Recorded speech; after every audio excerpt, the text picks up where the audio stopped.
and welcome to Talk Nerdy. It's Monday, June 3rd, and I'm your host, Cara Santa Maria. And if you hear any kind of popping in the background, that's because it's Monday, June 3rd. And here in Los Angeles, like in many other big cities, the fireworks start early, and there's a cacophony of sound out there. Hopefully it is not invading this intro. But I want to thank those of you who made Talk Nerdy possible this week. First, there are two of you who contributed to the show via my PayPal portal, which you can find at carasantamaria.com.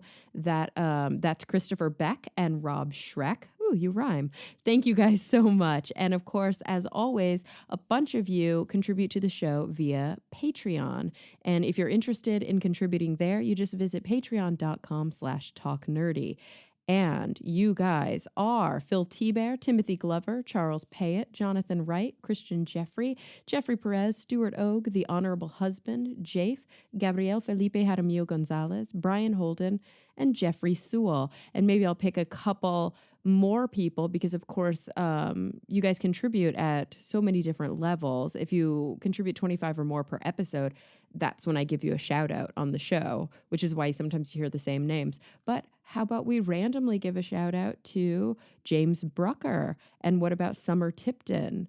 And maybe Nancy, I'm not going to be able to pronounce your last name, Nancy. Zekioglu? Maybe. And how about Grant McKinney and even Andy Pavlik or Takuro Yoshida? I want to thank you guys all so much for making Talk Nerdy possible. Remember, I do this on my own, and I really rely on support from individuals like you, along with my ad revenue and, of course, sales from my store at carasantamaria.com. If you click through to the store, you will see that there's lots of cool stuff. I just got all the t-shirts back in stock in every size, and I have a bunch of new mugs from an incredible potter who made them by hand. So if you're interested in picking up any of those, again, go to carasantamaria.com and click through to the store. Okay, I'm super excited about the episode today because it's a first. I have never before had two guests on the show at the same time sharing the mic. This week's episode features Olivia Koski and Jana Grcevich, and they are the authors of a brand new book called Vacation Guide to the Solar System.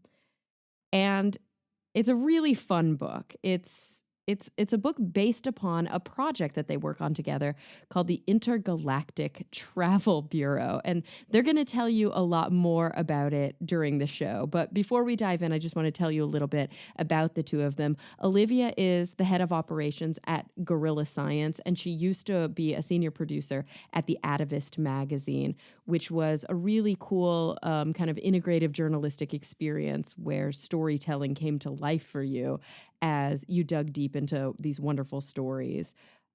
She is a journalist and an incredible science communicator who's written for Wired, Popular Mechanics, and Scientific American.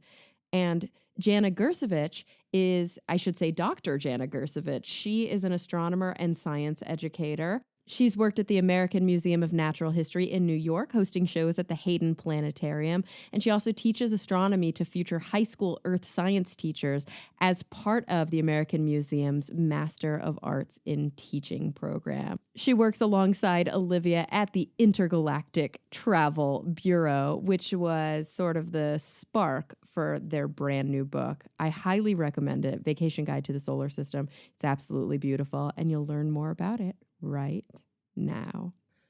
Well, Olivia and Jana, thank you guys so much for being here. Thanks for having us. Thanks for having us. This is so fun because I have, first of all, I don't get to interview people in studio as much as I'd like anymore. A lot of it's remote. But second of all, I have yet to do, this is an experiment, two people, it like literally, I wish you guys could see this, like around the same microphone. I think it'll work. We're close, so we've wrote a book together. So yes, so you don't mind having your faces like really, no, that's good. So you wrote a book together, and we're here to talk about the book, but also all of the other things because there's so many fun things. But we'll start with the book, Vacation Guide to the Solar System.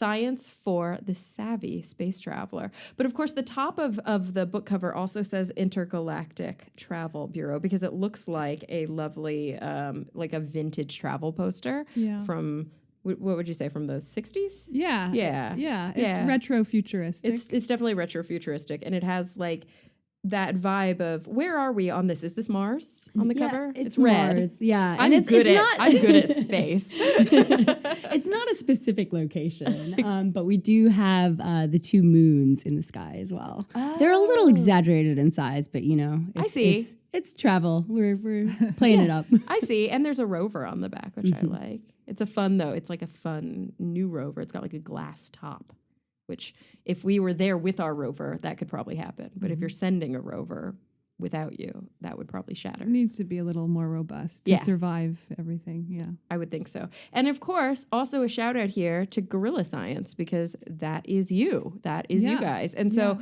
let's talk about, I want to talk about Gorilla Science first. We'll put the book down for a second. We'll talk about the things that led up to the writing of the book. So first, tell everybody what Gorilla Science is. So Gorilla Science is this collective, this international collective of scientists and artists who create these strange experiences to spark conversations with the public around science. So Gorilla Science created this thing called the Intergalactic Travel Bureau, which is this space vacation planning agency. And so I found out about it about 5 years ago from one of the original founders who was from England, and asked to bring it to the US because it just sounded so awesome. I mean, a space agency where you can come and sit down and have a very personalized, very one-on-one encounter with a travel agent who will help you envision your dream vacation to the stars. So that's how Jana and I met, because at the Intergalactic Travel Bureau, it's important to us to have fun, but also to have good science. And so we work with a lot of astronomers, and Jana answered the call for astronomers to come plan space vacations. Yeah, basically, I was procrastinating on writing my PhD thesis, and I got an email, do you want to plan some space vacations, and how do you say no to that? So that's how I ended up meeting Olivia and getting involved with the Intergalactic Travel Bureau. That's amazing. And so, Olivia, you heard about it because it was happening in the UK. You wanted to kind of bring it over here. At the time, were you still working, am I getting this right? This is purely from memory, at the Atavist? Yeah, that's I'm right. so good. Nice, Okay. yeah. And that was like a really interesting interactive user experience when it comes to science. Yeah, what was really interesting about the Atavist, so that was I used to be an engineer and then went to grad school in journalism, and then worked at the Atavist, which was doing digital multimedia storytelling. So what was interesting about that is that I was kind of living in this like purely digital world, telling stories in digital space, so we worked with words, but I worked a lot with authors to sort of make their works interactive and to weave in different types of media. So that was really interesting. And so Gorilla Science was a total side project at the time because, it was just a passion project for the people involved. And, there wasn't a lot of funding for it, but it was just, so fun because I loved the Intergalactic Travel Bureau. And what was interesting to me is that it was the live storytelling, so it was like a way to explore storytelling in the live space. And, I'm really interested in sort of, the how they play off each other, how digital and live storytelling can work together. Yeah, it's kind of a whole new layer on top of what you were already doing. Yeah. And then Jana, you were working on your PhD. Have you since finished, or have you gone astray? Yeah, I finished. I wouldn't judge. I went astray. I finished, and I went on to do a postdoc at the American Museum of Natural History, and that was also was exciting to kind of like get into doing planetarium shows at the Hayden Planetarium because. It's great to kind of fly over, for example, the landscapes of Mars, and you start to kind of think about, what would it be to actually travel to these places?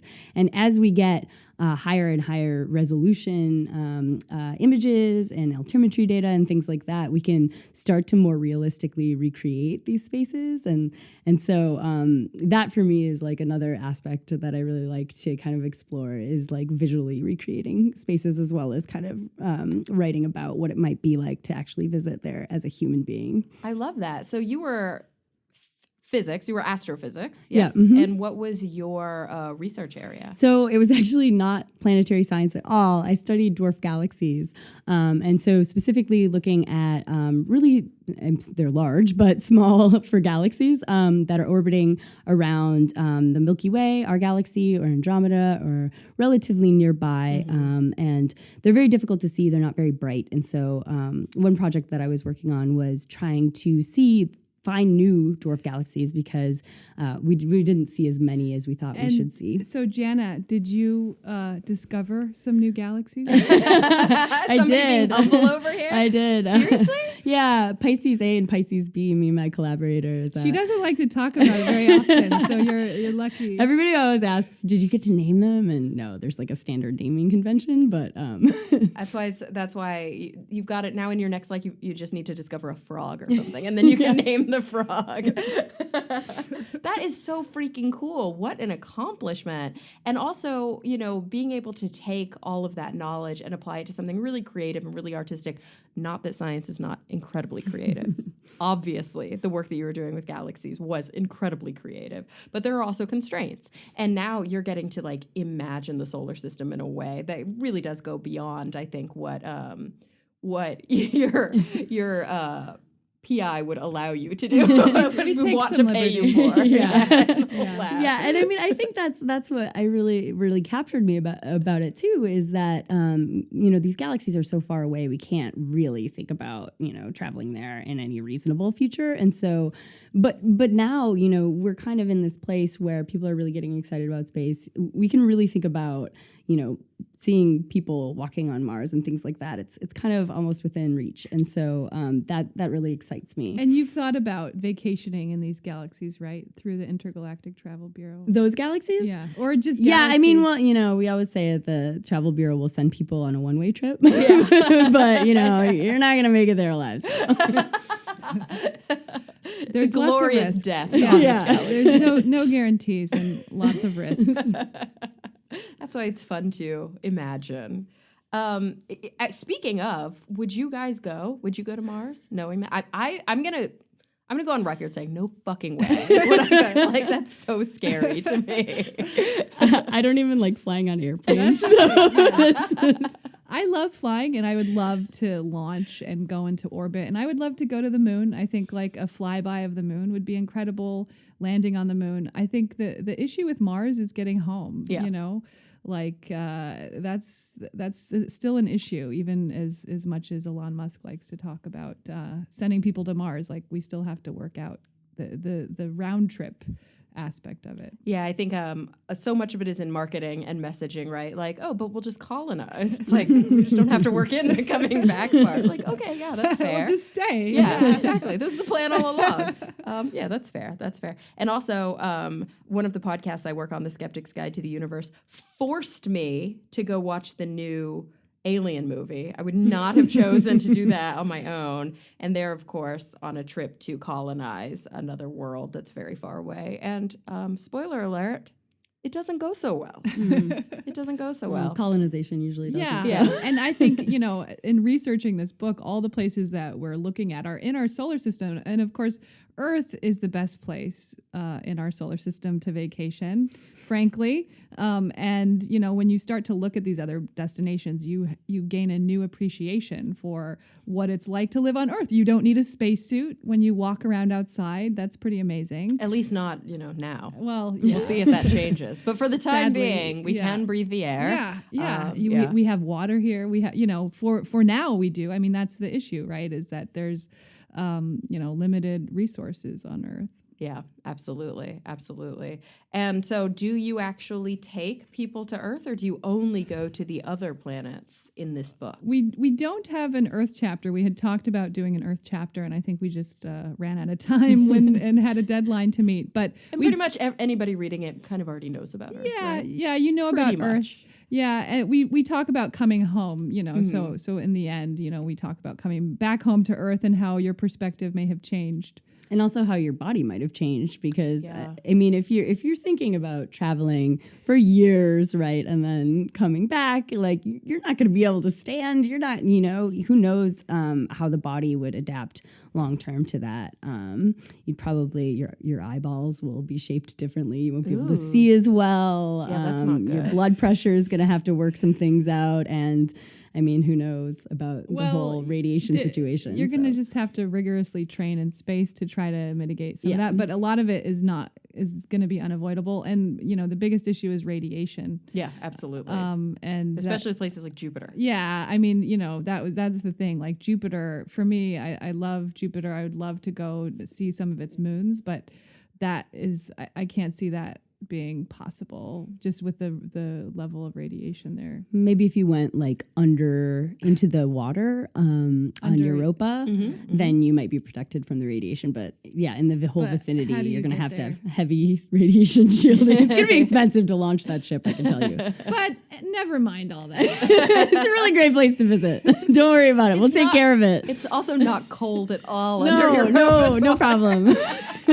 We got this. Well, especially looking at all these insane Juno images that we've been getting just in the past few weeks, like stunningly beautiful, but like so fucking inhospitable. It's like, oh, you remember that one storm you knew about? There are thousands, and they are swirling and cycling and trying to kill you. Yeah, at it every- looks like a painting, just It's Van so Gogh pretty. It everywhere. really And is. so, and like also, like I'm sure they kind of pull out the different coloring too, but it's just amazing to see these images that they're sending back. Oh my gosh, they're Those people on Juno, the I know, probe those Juno, people are- yeah, whatever. that they are sending back. I love that. It's so funny too when I hear the stories sometimes, and I'm not sure if I'm mixing up Juno or what's the Saturn? Cassini. Cassini, yeah, the one who I think I am thinking of Juno though, because Cassini is almost done now, about to plunge that fiery death. But I want to say that Juno, like putting the cameras was just kind of an afterthought. It was like, yeah, we don't really need. That's not really what we're doing, and it's true, right? The science that they're often doing is not just visual astronomy, but that's what we connect to Yeah. as people. It'd be such a PR mistake to leave off the Exactly. cameras. It's like, oh yeah, we'll just slap some cameras on at the last minute. It's like, oh shit, this was a really good idea. Yeah, we were talking about just like the importance of that in capturing people's imaginations and making them want to go to space and interested in space. And, it's interesting because you talk to scientists and a lot of them don't want to send humans to space. Like it doesn't make a lot of sense, from a scientific perspective when you're looking at limited resources and budgets. But, at the very least, just send a really good camera, I guess. Yeah. Well, and also I think the point that you're making is a good one because obviously robotic missions are way cheaper and easier, and we've been able to go. I mean, we left the solar system, right? We think at least, but it seems like it's pretty well confirmed that Voyager is actually outside of the solar system. Like we have only sent like X number of people to the moon. Like it's just not easy to have to make it hospitable to like our meat sacks. And so that's obviously an important point. But another important point that I sometimes think, I don't know, I don't want to fault Elon Musk for this because obviously he's like a huge environmentalist and I think he really does care. And he pulled out of Trump's committee or whatever he was serving on after he pulled us out of the climate agreement. But this idea of kind of like, oh, Earth is falling apart, let's just go somewhere else doesn't seem like the best messaging. No, I hear this all the time, and it drives me nuts, right? And it's something that I fear most about people reading the book is that they won't realize like the realities of space travel, how difficult it is to keep humans alive in space, and the fact that Mars will not be in any foreseeable future any sort of backup planet for Earth. So. Absolutely. Unless we terraform it. Olivia's thinking No, yeah, but that's yeah, it's not reasonable, right? And also, with discussion of exoplanets too, I think there is a perception amongst a significant portion of the public that if we find a habitable or a planet which is in the habitable zone, that somehow this is another Earth that we could escape to, and obviously it's just It's not not. true. Like, not only could we not get there, That this is the stuff of sci-fi where people are in hypersleep and it's multiple generations before they get there. But also, that's not why scientists are looking for exoplanets. No. Like, they're interested in whether or not life exists elsewhere in the universe. We're not interested in whether or not we can live elsewhere. yeah. It's like, the height of hubris. But at the same time, I do think telling story, and you guys know this better than anyone, telling human stories is one of the best ways to communicate science. Is like connecting to something that, as a consumer, as a reader, as a listener, unless there's a story there, which is so funny because my podcast is like not a story-driven podcast, but I'm always like extolling the virtues of storytelling. Unless there's a story there, it's really hard to connect. And so I think it's such a genius idea, kind of the setup, right, for the book, that this is sort of my vacation travel guide, knowing that I'm never actually going to go to any of these places. But the first place in it is the moon. And there is kind of a chance, if you're like really rich, that you could go to the moon, even if you're not an astronaut. Yeah. Would you be called an astronaut after you've been to the We moon? talked with Lori Garver about this recently, a former deputy administrator of NASA, and she said there is a huge debate and that astronauts, I think, really cherish that title, and they don't want space tourists to be called astronauts, but I think it's like rather arbitrary. You know? And like what Russian ones are called cosmonauts, right? So it's actually astro is just an American Yeah. distinction. And the Chinese are taikonauts. Taikonauts, I like that. Like Tycho Brahe? Is that a different Tycho? Don't actually know. No, I think that actually translates to something having to do with Yeah. space in Mandarin or something. Or Yeah. Cantonese, I don't know. That's true. And then space tourists, maybe they can get their own distinction, their own... I guess so. It's really interesting when you kind of just think about Earth, right? And you go on a trip to Italy. Are you called you're not called like an Italian? Yeah, exactly. Like we just, why do you have to be called anything? I mean, I guess because it is such a special role, but if we're thinking about this parallel universe where space travel is normalized and it's just an average vacation, like it's just a normal thing. But I don't know. Yeah, astronauts still have such a power. Maybe it changes you so much, your view of the world. and your eyeballs, apparently. Yeah, I mean, we're all space travelers, we really are. It's like we all live on this planet and that's hurling through space. That's true. We're going really fast. Yeah. We just relativity is an interesting concept. Like it's just strange to think of it as just like a giant spaceship, which I think you can think of it like that if you want to. Yeah, I had Ron Guerin on the show just last week, or it's always confusing. I time travel a lot on the show in that I recorded with him before that, but his episode went up this week. And he has this orbital perspective that he promotes, which he kind of developed once he was in orbit so many times and realized, like, holy shit, when you're in space and you're looking down, even from the space station, like, there's no distinction between that landmass and that landmass, and there's the ants on the planet are all the same. And then it's all the garbage that you get caught up in here really does go away when you look at the forest for the tweet.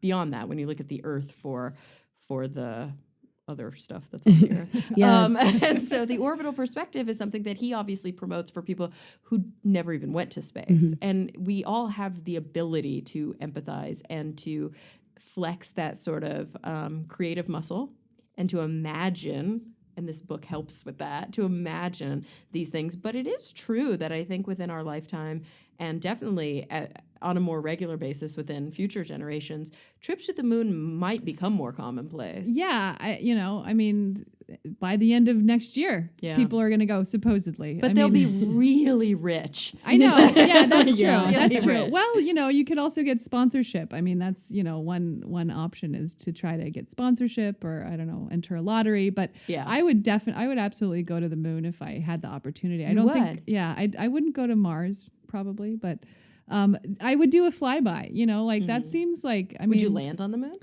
I don't think I would land because Because then you have to launch. yeah, it just seems like it's funny because any kind of space travel is risky, obviously, but it just feels like a low enough risk. I'm sure. I mean, you could easily die, like people have died, but it just feels like a nice little trip, it'll take, less than a day. Although on reentry, you will be far enough away, because even at the ISS, the reentry is far enough away that you literally catch on fire when you come back to Earth.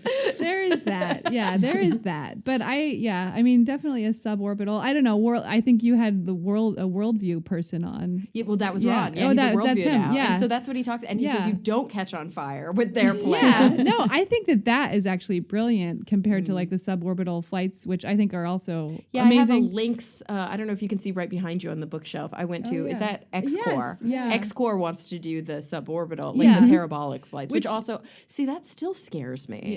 That scares me more for Right? some It reason. does- I don't know. There's just, I mean, I do like the idea of taking off from a runway and landing on a runway. Like that feels a little safer. But it's funny, the same thing that entices me the most, that like seeing the curvature, like seeing Earth and actually being in the black part of like being outside of the atmosphere, all these things are the most awe-inspiring and like really are the things that during that moment. But see, I saw the look on your, I have the same thing, but they're also like, holy shit, Yeah. this is so scary. It's this weird ambivalence that I feel towards that. Whereas I think some people are like, oh, I would never be scared. Like I wouldn't think. And that's what Ron really said. He said most astronauts, of course we're all scared, but the awe overwhelms any of the fear. Yeah, that and you I'm have. so happy that there are people like that in Yeah. the world, because we need them to go Yeah. first so that they can prove that they can come back safely, and then maybe I'll go. That's I don't even absolutely buy true. like electronics, the first version of electronics, because something always goes wrong. So Jana I'll is wait a little bit. not a beta tester. Playing it safe. Yeah. Yeah. And I like to take risks. I think it's fun. Yeah, and of course, a lot of astronauts and cosmonauts and taikonauts were fighter pilots. They're military people, and they've, taken way riskier risks. And it's funny because we don't have the best, I think, relationship with risk analysis. And hi, Killer. Killer is asking them to pet him by making annoying sounds. I don't think we as humans have the best relationship with risk analysis, in that like we will get in our car every day, no problem. But then we're like, oh, go in the ocean where there might be sharks. No thanks. Right. Well, this is like after 9/11, more people were driving, right? And that's actually ended up being more dangerous. People died because they Yeah. drove instead of flying. Yeah, it was a and- pure statistical. Yeah. It's like, well, yeah, more people died in cars because more people were in cars, Mhm. and people die when they're in cars, which is great. Now I have to drive kind of far tonight. Sorry, Now didn't I'm mean to thinking, freak you out. Thank you. So we are starting, or we. You're going. I'm You're now going. a part of this.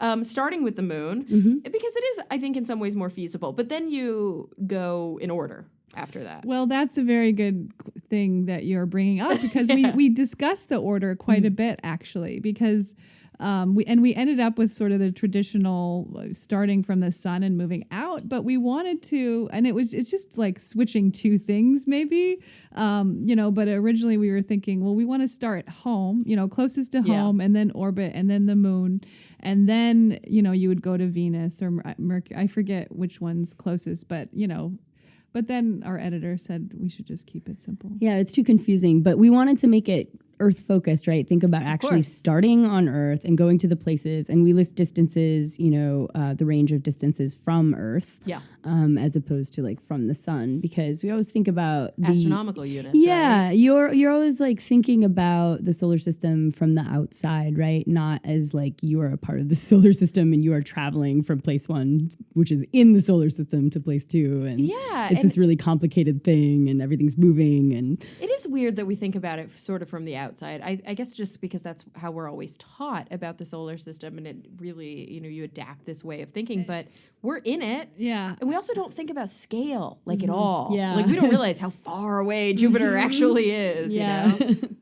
Yeah. Definitely, yeah. And we try and get into that a little bit with like how long it would take to get to places, which is not a simple question to answer, right? In the book, we are basically alluding to probes that were sent to the places. Obviously, if you're sending humans, you'd want a different flight path and everything like that.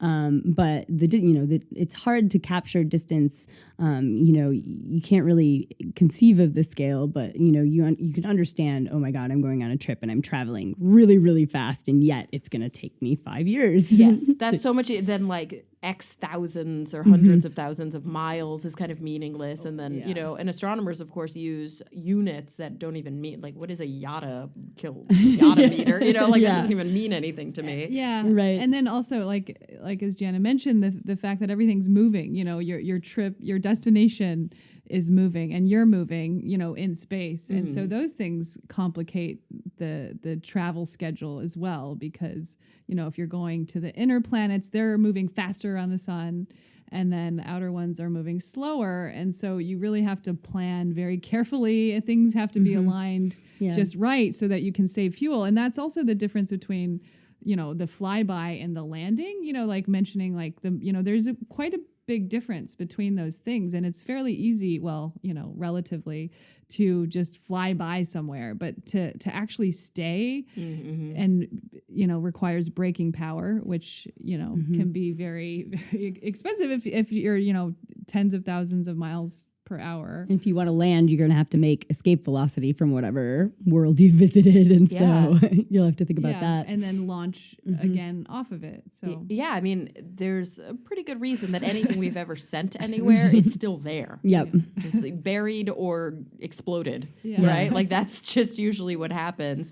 Whereas the moon is really the only, other than I guess the space station, which we can kind of treat like its own small satellite, like it's a tiny moon, I guess, that we built and put into orbit, are really the only two experiences we've ever had as scientists with landing and then leaving, and landing and then leaving. Yeah. And then bringing rocks back home, from the moon, so having the astronauts there collect them and bring them home. And also the weight that was saved by the things that were just left on the moon and are still sitting there waiting for people to come back. Yeah, I love the image of the flag though, right? Because they think possibly it was blown over when they launched off the surface of the moon, but also it's been exposed to high UV radiation. It's probably bleached close to white right now, which I think is kind of like this interesting, like it's planted there as like this symbol of American and like what I don't know. Yeah, and now it's like it's white. I give up flag. I don't know what that's saying about what we're doing to Earth, but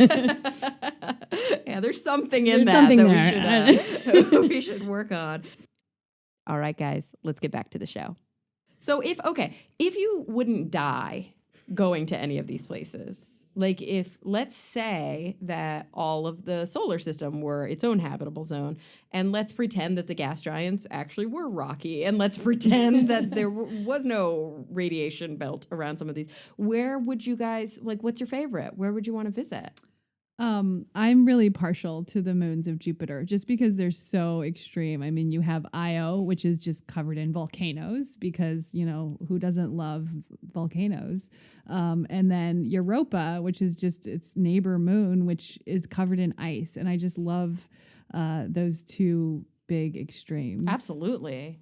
Yeah, and for me, it'd definitely be Titan, which is a moon of Saturn, and it's a completely fascinating place. It has this thick atmosphere, which is so unusual for a moon. It's larger than Mercury, and you could probably fly under your own power in the atmosphere because it's so dense. It also has seas and rivers that are not made of liquid water, but are liquid methane and ethane. So it's got these frigid liquid surface and you could fly over. Also, there's dunes all around the equator, and they're black, and they're like the consistency of granola. So it's just this totally alien world, and I love that it's a moon because you kind of maybe you just sort of think, oh yeah, the rings of Saturn, that's great. But I think the real place to visit if you were to go to Saturn would be Titan. Absolutely, it's funny that you both chose moons because I think we often think about, there's 8 planets in the solar system. Maybe now there's 9 again, or we don't really know. But of course, there's so many more celestial. They're not celestial. Planetary are body. What do you call Maybe these they bodies? It's weird, right? In the book, you don't want to say planet because there's other places you could go. like so moons. we kind of settled on worlds often, but you can say planetary bodies. Planetary bodies, because a celestial body implies stars, right? Usually, yeah. That's what I thought. I think, and we only have the one colloquial. star, so we know there's no more stars. Probably don't want to go there. Yeah, exactly. But it is interesting, like especially if you go to the gas giants, like you say, like you can't land on them, but like they all have they all have moons that are pretty interesting to visit. Well, there is the argument about whether or not Jupiter technically has a core, so I guess you could land on it if you were willing to dive deep. Yeah, you'd have to have a really, really strong, impossibly strong vessel, I think, to get to those depths. Oh gosh. We like planet that I might go to is Venus, the skies of Venus, because they're surprisingly habitable. You don't want to go to the surface. It's 800 degrees. It's 90 atmospheres on the surface, but it sounds rough. Yeah, 30 miles above the surface, it's 90 degrees. It's an atmosphere. It's just sulfuric acid. So it smells terrible. Yeah. Well, if you're smelling it, you're in trouble. But good call. Good call. Where would you go? Oh gosh. This is a tough one. Well, you can't go to Mercury because you'll die. Well, you can't go anywhere because you'll die. So you have to almost just assume you won't die. Yeah, let's assume you won't die because that was the question you asked us. Yeah, I mean, I guess I would probably go to like Neptune or Uranus, like somewhere really far away, simply because we know the least about them. You know what I mean? So it would be so cool to go and to see things or maybe even like to other Kuiper Belt places. Like, isn't there a Kuiper Belt object, or maybe more than one, that's like legit way bigger than Pluto? And so it's like, why there's several that are like around the same size. It's around the same mass as Pluto. Like things that are like, that could have been a planet if we just seen it first. So maybe like we should give... I don't know what any of them are called. See, I don't even know Aries is one. Aries. I think there's we should give Aries a fair shake. Yeah, because I didn't even know his name. I feel really guilty about that. Yeah. But you guys included Pluto in the book. Yeah. We did, yeah. Have you gotten any flack for that? Not yet. That's I think good. It's only been positive, right? I mean, people just give us like, they ask us about it. But I mean, there was never a question about whether it would be included, but like I read the chapter so many times because I was so worried I was going to call it a planet. And I'm like afraid to like read it again after publication because maybe somewhere in there. Yeah. It's hard when you were raised thinking of it as a planet. Is it a dwarf planet? It's a dwarf planet. Is a type of planet. Yeah. So it's just a shorthand. Sure. Planet. It's fine. Yeah, but it's such a huge controversy. I'm sure there's like people get riled up about it. They do. Oh, and it's so frustrating. But I mean, I can't blame people obviously, but it is frustrating. I feel like a good corollary to that was just this week I noticed that there was a trending status on Twitter about this new study that showed T-Rex skin being scaly, right? And like maybe there was some feathers around the dorsal spine, and maybe youth T-Rex still had the downy feathers, but it turns out that it probably wasn't as feathery as we thought, although there were some. But that's not right, the narrative. The narrative is always like, I was lied to my whole life, and then I was lied to again. And it's like, no. It's much more subtler it's just than that. Science, you know? Yeah. I mean, that's like what's kind of, I think terrifying for Jana as like a professional astronomer is that a lot of this stuff is changing, right? And, she double and triple checked and recalculated many things, but there's like, there are things in the book as well that might be up for debate because we have limited information, especially like you pointed out of these outer planets like Neptune and Uranus. We sent this nice mission to Pluto, but it skipped over Neptune and Uranus. Like, well, what's the deal? Not on the way. But yeah, I mean, I think it's exciting too to think about. The Pluto chapter we couldn't have written 5 years ago because it's based. Pluto just was a few pixels, right? The images were just like very, very low resolution, and then New Horizons came around, and it was just this fascinating. Everything was different, right? I mean, it has pink mountains for God's sake. And like you used to plan space vacations to Pluto like a number of years ago, and you'd tell people they could ski Pluto, but you would often warn them that you thought that it was like black ice. Yeah, and there are areas But that it's- have these like it's like a dark buildup on top of I see the that. ice. That's the Thulu region. Yeah. But there's also now we know that it's more brownish and it has these pink nitrogen ice mountains. We know what they're made out It of. has We a know. giant heart. I know it has the giant heart, which is so good. What is that made out of? Do So we that's know? nitrogen ice, yeah, and It's it's nitrogen ice. and it's really cool. If you see the close-up images, you can see it's got kind of these geometric shapes on it, and they think it's the tops of basically churning ice cells. Ooh, So there's see, like what is that? amazing. That's I a don't- new experience. That's the coolest thing about a lot of these places in our solar system is that things happen there that we can't mimic. Like we don't have a corollary on Earth, so we just have to kind of imagine what it's like. right. I mean, nitrogen. That's what makes up our air. It's basically like a world with a lot of frozen Earth air on it. Yeah, so you would think plants would grow like gangbusters. Not They'd all so freeze much. to death. Just need a little bit of heat, and Pluto would be alive. Yeah. Dang it. Yeah, there is that. That is important. And of course, even things like The Martian, which is a new phenomenon, right? A wonderful book that was written kind of serially with a bunch of feedback from brilliant scientists. And then it finally gets published, and then a movie gets made about it. And then, like, a week later, NASA's like, there's probably water. Yeah, right. Like, you didn't have to make water in order to plant those potatoes. Like, there's always these things. And now they're like, we don't know if it's water anymore. Yeah, or there's not a lot of it anyway. Exactly, Or it's very exactly. salty, or it's going to poison you if you drink it. So Like Earth. No, yeah, I mean, that's the thing. It's like we're constantly learning new information, but that information is based on my dog is obsessed with Jana. It's so funny. I love your He's like dog. He's so cute. I have to just like put my hand down and let him lick it constantly so he doesn't funny. bark. He would probably, if you went like this, he would jump into your lap and like sleep in your lap this whole time. Yeah, exactly. I'm loving this. But yeah, it's like we find new things, but the information is so piecemeal and it's so small. It's kind of like paleontology in a way where what we know about a whole species is sometimes because we have like a single tooth. Mm-hmm. And that really is the case when it comes to planetary science. But of course, for some of these worlds, we know so much. Mm-hmm. Like, and we know, I think because of Cassini and because of Juno, a lot about these two. I don't know. I feel like the gas giants are sort of like the sexy planets. Would you call them the sexy planets? Yeah, I think so. I think so too. They're so Yeah. moony. Yeah, I think Jupiter and Saturn in particular, because they're just so distinctive looking. Mercury is just kind of a lump of rock. Like it looks like a moon. Yeah. If you wouldn't know that it was a planet if it wasn't orbiting the sun. That's true. And also, isn't its orbit all crazy?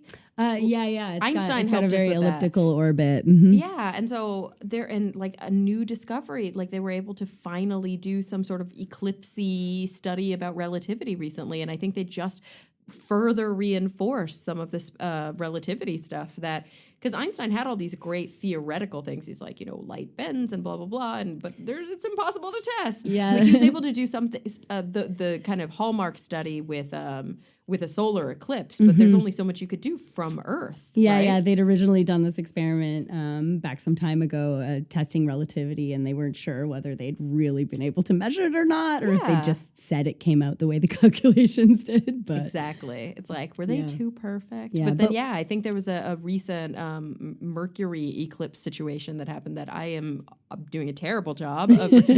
What I will tell you as any good consumer of scientific information should do is look it up. We'll learn together. We'll learn Yeah. together. But yeah, it's super cool that these kinds of things just continuously happen. Yeah. But yeah, screw Mercury. Mercury's a rock. yeah, but I think I think like Neptune and Uranus like are really underappreciated, right? Just because, for example, especially Uranus kind of has this featureless surface. Yeah, you're it's just seeing like the a top foggy of blue well, thing. yeah, and you think that there's nothing going on, right? But like if you look, for example, in the infrared, you can see waves in its atmosphere and all sorts of interesting things going on. And if we were to send a probe to look closer, I'm sure it would be just as fascinating and surprising as Pluto was.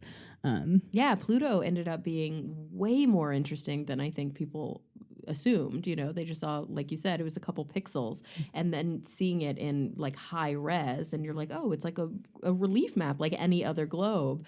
And these two were kind of like the bastard children. Like we have just not been paying attention to them, have we? Yeah, no, it's funny too if you look at like the number of publications of all the different planets, like Neptune and Uranus, are just like there might be 10 papers a year, 15 or something published on each of them. And I talked to a couple of scientists for this book who, just mentioned like they've proposed different probes and different missions there, and it's just really, really difficult to convince anybody to send stuff there. And it's also really hard because if you try, solar powering these craft, we did it, we really need to have like nuclear propulsion to make it feasible to send lots of craft to the outer solar system. It's really difficult out there. You don't have a lot of light to work with if you're trying to solar power craft. Absolutely. But I think we could be scrappy because, because of course, Voyager was in the 70s. Yeah, right? I know. We could be doing it. Yeah, it's like, true. When you think about it,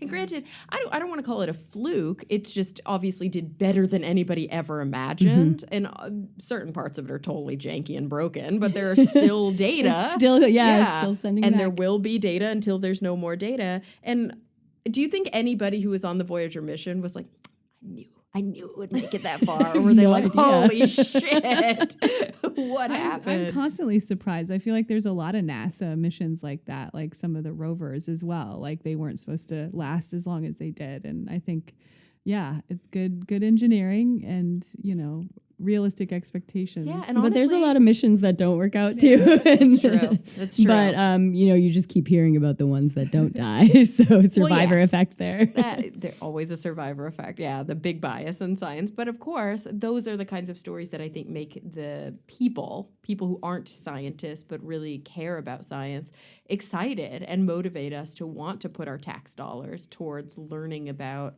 our backyard. It's fascinating. I love it. He's crying. He's like, I need you, Jana. Come on My dog is obsessed with her. This is making me really happy. Me too. And so tell me a little bit about the art in the book because it's so good. Yeah, we worked with this great artist named Steve Thomas, and he was actually making these kind of retro future style space travel posters before we found him. And so when we were doing the Intergalactic Travel Bureau, a friend said, you have to look at this guy's art. And then we started to collaborate with him, which was really fun. So we put, we opened up like a pop-up shop on 37th Street and put these huge printout posters of his work. And it was really fun because people would walk down the street and like be like, what's going on? One person even came in and thought it was like a regular travel agency. She came in on her lunch break and she was like, I need to book a flight to the Bahamas. And like, I was like, oh no, because we're like always in character, right? Like that's what you do. And so like, I was like, well, we don't have tickets to the Bahamas, but we can send you to Saturn. And she looks up and sees these posters. She like started to like look up and just like something's different about these posters.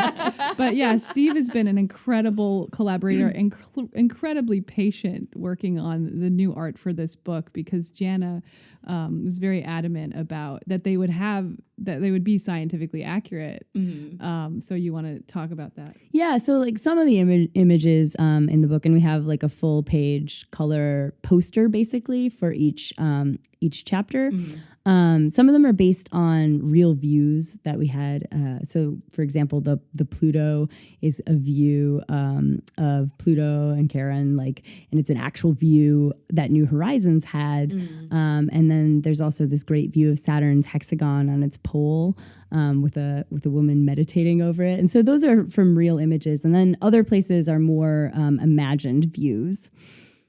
Yeah, but we, went back and forth a couple times on some of those and, wanted to make sure that they were fun and whimsical, but also that they weren't, totally wrong. Yeah, that you want to have, if you're going to feature the moons, you need to have the right number. They need to be in sort of the right part of the sky. Like those kinds of things are important. Yeah. I mean, I would never sought to write science fiction. And I don't know what you call it exactly because there are, we do take plenty of liberties in the book. Like we do talk about floating cities and all that stuff. But even those are based off of some, conceptual designs that NASA has come up with, like that we don't go deep into it. But they're inspired by real world ideas. Yeah, it's And pretty funny that there's legitimate kind of research and R&D around like Floating an cities. underground bunker on Yeah. whatever, it's like, it's so smart. Yeah, and it is. It's very speculative, right? Mm-hmm. But it's very real in that you have to start somewhere in order to kind of make advances in technology. And something that really surprised me, the floating cities on Venus, for example, was something that I found. People have actually, done these calculations and really thought about the engineering that would have to take place. And if you did have a bubble that was Earth-like atmosphere in Venus's atmosphere, it's much thicker carbon dioxide atmosphere, it would float. And it's just, like even that basic idea just like makes you want to solve those huge engineering challenges to make that Hell happen. yeah. Because how cool would that be, right? To be in a big floating bubble, just kind Yeah. of like breezily hanging out, like that would be insane. But at the same time, it's cool how much there are, some of these things are so bizarre and so different, but obviously all of the source material is kind of the same, right? Mm-hmm. Like the Earth was like formed out of the same processes that all of the other planets were formed out Mm-hmm. of, and we are a system.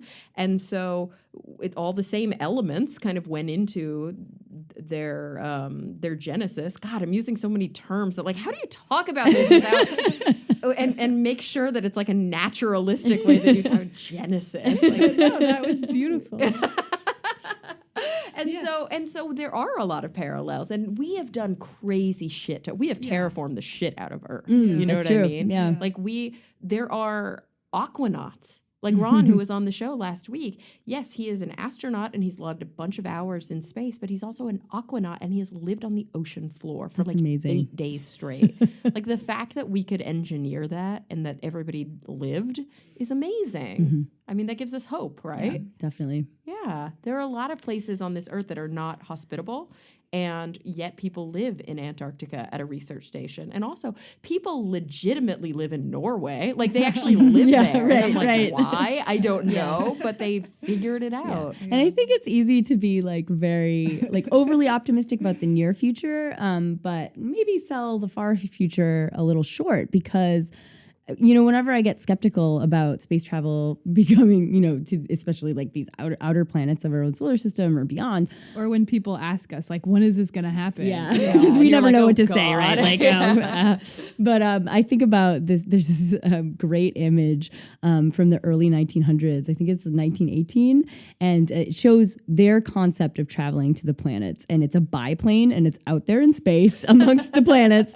There's people out walking in the open, out there in space, and the time scale. I think they said, what was it, like 40 some years to Mars, Yeah. and now it's 6 months. At right? the time, planes were cutting edge technology. Yeah. They were just coming in to being, and they traveled at 120 miles an hour. And so, the whole idea is like at the great speed of 120 miles an hour, if man should invade space, like it would take 2,500 years to get to Neptune. Oh yeah. But now it takes 10 years. So, and that was just 100 years ago. So it's kind of crazy to think about 100 years from now, because, we think it would take tens of thousands of years to get to even the nearest star with current technologies. But, there's probably a technology that will invent that will get us there a lot sooner. If we don't destroy ourselves first. There is that. And it is interesting kind of the way that we iterate as human beings, because we are, by our very nature, so conservative. Like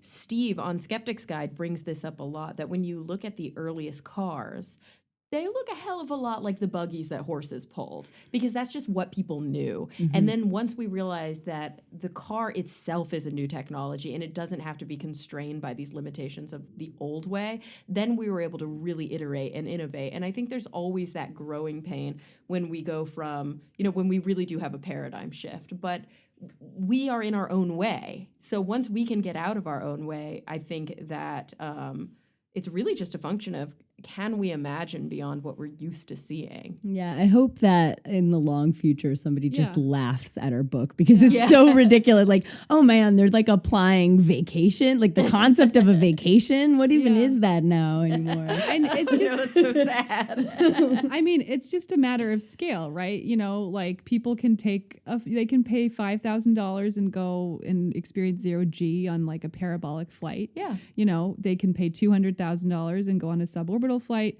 $30 million to go to the ISS, and then, you know, a couple $100 million, $1 billion to go to the moon. Yeah, and then that lying around. and then, you know, but that's, you know, the moon is within reach, Yeah. like near term reach. And then it'll be Mars, and then it'll be Venus, maybe. And then it's just like a matter of time before the other ones fall. And those things will get cheaper. That's the thing. Like, going in an airplane used to be a rich person's game. Yeah. And now, you know, it's not cheap to fly, but it's definitely within reach for almost anybody. And it's a necessity for a lot of people because it has become so kind of central. That said, the way we fly is highly inefficient. I remember meeting with a researcher who studies biomimicry and was looking at like the way the bats and birds fly, and who was saying, oh, we're coming up with these new airplane designs. Like, this is so innovative. But he's like, it's not. Like, everybody knows that airplanes should look more like bombers. Like, they should have the flat kind of, almost like a ray body. Yet people don't want to fly like that because they want to be in the cigar with the wings, which is like dumb because they don't fly that well. But people are like, I want to sit by the window. Like, and it's just, there's a certain, first you work on the technology and then you work on whether or not people can deal with the it. social aspects are so important. Exactly. Yeah. And that's why I think some of these robotic trips, right? So I could see going on a vacation to Mars through your own lander and wearing your VR headset. and then you don't have to worry so much about comfort and things that, or food, you know, the things that we require, you know, to not die, Yeah. which is important. Yeah. And kind of a bummer that we're so dependent on Yeah. that. How do we solve that problem? How do we make it so we don't have to eat?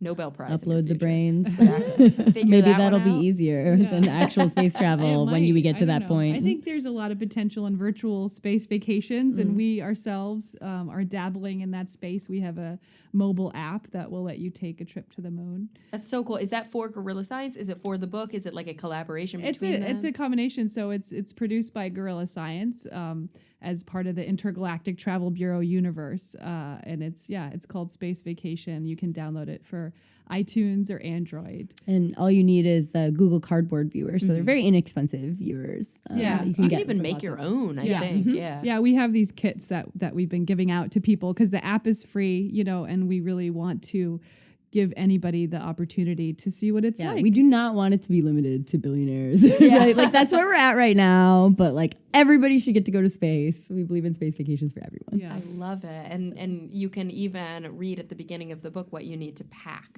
So you can really get into it. You can pack your little bag and then you can put on the VR headset and like Oh, you yeah. can take a staycation to space. Yeah. Yeah, this You- could be like motivate you to exercise. you Maybe know, that's what I need. It's funny though. My exercise there's routine. actually some companies that have cropped up in the past few years where they do space flight training, you know. So that's become kind of a thing that people maybe they acknowledge they won't get to go to space, but the training can be kind of fun. Well, yeah, that's most of what these astronauts do, Yeah, right? They're, yeah. they only, when you look at their careers, and they're super impressive. It's like so-and-so has logged 12 hours, you know, and you're like, oh, okay. But how many hours did they spend underwater in the weightless thing and going on these parabolic flights? And I don't think they actually do the spinny thing, but that's always in the movies. No, but I want to do it. Yeah, It just you know, looks the like so crazy much spinny fun. thing. You can just go on a Gravitron carnival ride for your own training program. Oh my gosh. See, this is Guerrilla Science next Yeah. step Oh, is for man. people to wear their own Yes. like makeshift duct tape and laundry pipe Yes. spacesuits Yeah. to like local carnival. Yeah, we talked about that. Olivia has like actually priced out a used Yeah, you can Gravitron. get- No you can lie. get a used Gravitron for $50,000 or $60,000. Do you It's guys have a just- Patreon? No, we No, should. just I that. bet we could. Buy a Gravitron. Seriously, how do people outfit it with support some Guerrilla space Science? screens. Well, so we, you go to our website and sign up for our newsletter. We're foundation funded right now, and we're experimenting with a lot of different sort of commercialization models. You know, we do these science events for museums and other cultural clients, but like one thing we're interested in is like making something that people want and like want to buy as a way to change culture. Yeah. You know what I mean? So, you know, if people want to pay for something and it's like something science related, like I think that is pretty, that would be an achievement. We're not like nearly there. We're primarily foundation funded. But you never know. Somebody listening right now might be like, a used Gravitron. That's within my reach. Yeah. You never know. I'm sure they'd be willing to take the email or the call if this is something you're interested in. Yeah. No, we would be interested. And of course, people can support too by buying the book, which is, what's the release date on it? Yesterday. So we're 2 days ago. No, 2 days ago. We're recording this June on 6th. June 8th, Yeah. and this came out on June 6th. So it's not even for pre-sale anymore. Yeah. Now, when you order it, you'll actually get it delivered right away. Yes, go get it. Especially and if you pay for there's a it. Kindle edition, there's an audiobook. Oh, so you can have it instantly Yes. if you'd like to. But I do recommend the physical copy because It's the beautiful. illustrations Yeah, are really you- pretty. In the audiobook, do they describe the illustrations to you? That's a good question. I I'm think not sure. that we went back and forth and I think they thought it was awkward. It's a little weird, right? Yeah. But yeah, I definitely, this is the kind of book that not only do you want to read, but it's also kind of a fun, I don't want to denigrate it by saying it's a fun coffee table book. I feel like that's an insult. It shouldn't be an insult. We'll take It's it. just people don't read coffee table books. They should. No, but it's literally beautiful. So it's a conversation piece too. If this is out on a shelf, you know, it's the kind of book that when your friends are over and you're having a drink together, they'll pick up and they'll thumb through and oh shit, oh cool. And they'll learn something. Yeah, Which, you know, that's... makes me very happy to hear. I think that's exactly how, like, you know, we want people to enjoy it over a Absolutely. drink with friends at a party. Oh yeah, it's definitely a fun party book for sure. It's very fun, and it's not like it's not stuffy at all. There's nothing in this that's hard to read. That said, it's smart, which I appreciate, and I think that's the people who listen to Talk Nerdy. That's exactly where they're at. It's like I don't want to be kind of talked down to, but at the same time, like, we don't have to be talking about parsecs every episode, you know? Yeah. That's not really helpful. Yeah. So I love, like you said, about adapting to scale that's meaningful to individual people and talking about things in frames of references that we already use as vacationers. Because even if you haven't had a vacation in 10 years, you know what it means to vacation because you dream about it every day. Exactly. I know you do. You have your perfect vacation planned in your mind. All right, guys. So before we go and before we talk about exactly how everybody can find out all the cool work you're doing, I close my episode every week by asking my guests the same 2 questions. And now I have 2 guests, so you can either collaborate and give me a single answer, or you can give me your individual answers. Okay. But they're big picture questions. But hey, this is a big picture book. You guys think about this stuff. So the first one is, when you guys think about the future, which is something you do often, in whatever context is relevant to you. So it could be your own personal life, you know, your family, your career, but it could also be humanity, the universe as a whole. Number 1, what is the thing that you're most concerned about? What's keeping you up the most at night? What is really bothering you right now when you think about the future? But then on the flip side of that, what are you, you know, optimistic about and hopeful for and you know, have the good feels about? Because, you know, I don't want to cry when we finish the podcast. I don't want to just leave. We're all crying and it's like, bye now. Because there's a lot of shit right now. There's a lot of shit. So we got to address the shit, but then there are good things, and the good things are good. Mm-hmm. Yeah. How do you want to do this? I don't know. I feel like you go first. And in case you can't tell their voices apart yet, that was Jana telling Yeah. Olivia to go first. Yeah, I mean, I guess it's probably on a lot of people's minds, but the biggest thing I'm concerned about is just like how divided we all are right now in this country. And, you know, that makes me really sad because I think a lot of it is totally artificial. And you just see how the forces at play, like how it benefits certain entities to keep people divided. And I think that is really concerning to me. On the flip side, like the hopeful side is that, you know, see people come together. And I think that's, you know, like like the work we do with the Intergalactic Travel Bureau. Like on the one hand, it seems like it's just like, oh, this fun thing we do that maybe is like escapism, but like, you know, we had an event last weekend and like we unify people through our events, and like we're talking to them, and like it doesn't matter who we're talking to, and it doesn't matter what their background is or what their political beliefs are. Yeah. You know, this is something, you know, that anybody can relate to. And so just like having those moments when people are coming together, like I've seen that happen, and I think that gives me hope. Absolutely. And I think this is colored by our discussion about space travel, but you know, I feel like we might have lost a little bit of our drive to make rapid advances in a lot of ways with technology. And I think I don't know exactly, culturally what happened, and particularly with space travel, right? We are not living up to our ability in that way. And I find that very frustrating because I feel like I was promised a future that didn't really come about. Yeah. And so, and I think that, you know, space travel is maybe not the most important problem for this to be applied to, right? But in other ways too, right?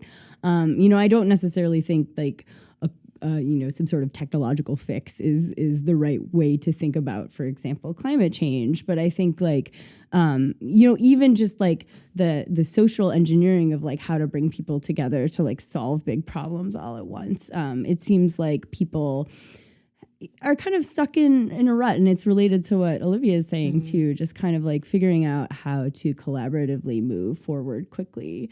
Which we know is a skill we have. Yeah. I mean, we have a long history of doing and we it. can do incredible things when we all work together. But it's so true. Yeah. And also, I think I would have to add to that, because it's in lockstep with what you're saying. This inability to think in a far-sighted way. Yeah. It's just like we're so concerned about the decisions that, how are they going to affect us tomorrow? But most of the major advancements and accomplishments and things that when you look back really mattered were things where like generations of people were planning on them, you know, or like people, it's part of term limits. It's part of being in office for a short amount of time, which obviously has way more benefits. But it's like, oh, well, what can I get done in these 4 years? And fuck the next guy who's going to be in office. It's like, no, let's start the legacy. And of course, now we're in a place where I think a lot of those legacies are being undone, which is a